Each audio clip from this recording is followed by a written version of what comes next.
Guess who's back? That sounds like an Eminem song, but actually, we got Brandon and Ronnie from The Killers sitting on the brown couch in 2006. They made it. The new album. Give yourselves a round of applause, God damn it. What's up, RV? Yo. How you doing? Good. Welcome back. First things first, the most important thing, right? The most important thing I'll talk about is your sexy-ass moustache you got going on there, man. That's killer. Thanks, man. How long did it take you to grow that? About 4 or 5 days. 4 or 5 minutes. Just pop back up. And Mrs. like it? Yeah, she's feeling the handlebar? Now she knows how I feel. Oh. He's on fire already. Hey, you know what? We saw the footage earlier on of you guys performing at the MTV Video Music Awards and seeing her on MTV2. We may as well make fun of that. How were the awards? Were they stupid? Apart from your performance? You know, every time it's a cluster. Every time we go to these award shows, nobody wants to take responsibility or liability anymore. Yeah, I know. Everybody's just passing the buck the entire time. You never get what you're looking for. Welcome to the 21st century Western attitude. You know, it's not my problem.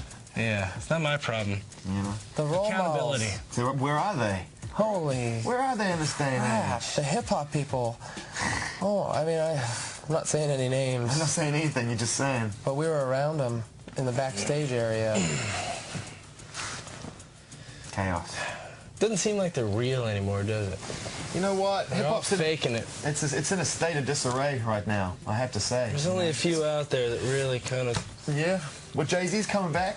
That's good news. Jay-Z is good. That's good news. You know? The dog is good, too. Because he has the pop. I'm all about Snoop Dogg. It's because Jay-Z has the pop in it. He has that. I like Nas as well. I think Nas has got something to say.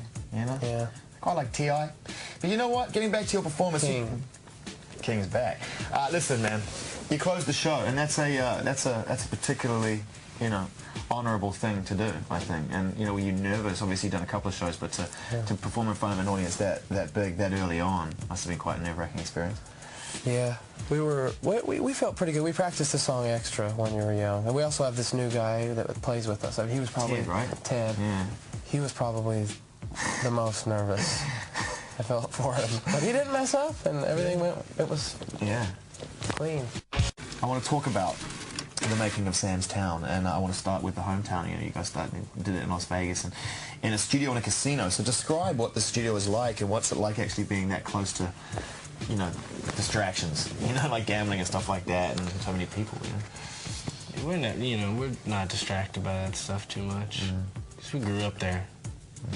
So, I don't know, it was really convenient, you know, not sleeping in our beds for 2-3 years, and then, you know, having the prospect of maybe having to spend more time away from home was just, like, really, really not what we were into. Did you have anywhere around the world before you decided you wanted to obviously settle with the families and hang out with the people close to you? Did you ever even consider going other places to record? No. Yeah. We talked about Berlin.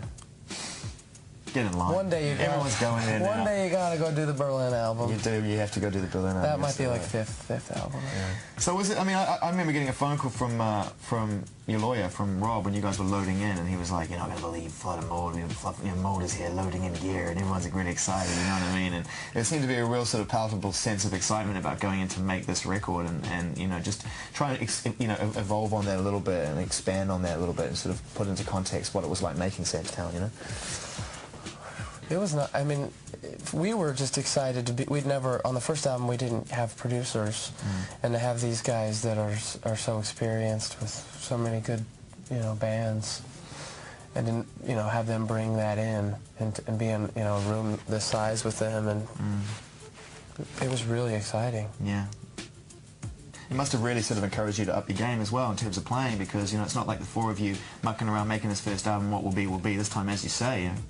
You kind of have something to live up to with those guys. I mean, you look at their track record, you know, Nick Cave, Nine Inch Nails, Depeche Mode. U2, Depeche Mode. Smashing Pumpkins, yeah. Smashing Pumpkins. you've got to up your game, I guess. I think we did. Yeah, no, you certainly did. And you know what's funny is I hear elements of a lot of those artists in this new record. You know, I can hear a bit of Smashing Pumpkins and parts of it, a bit of the Tonight with the drums and the strings and the way that it evolves over time, and a bit of Depeche Mode and some of the keyboard sounds. There's just elements throughout the record, you know.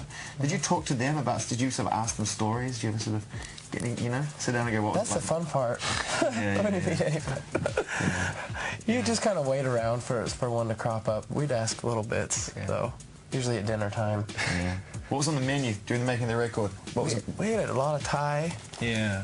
George Maloof owns this casino called the Palms. That's where we did it, and he gave us carte blanche to any restaurant in the casino. Buffet? You got buffet chicken up We there? did buffet a lot. Oh my lord! Buffet when we were under the gun, you know, when we were, you know, okay, we've only got to spend 40 minutes on a dinner, you know.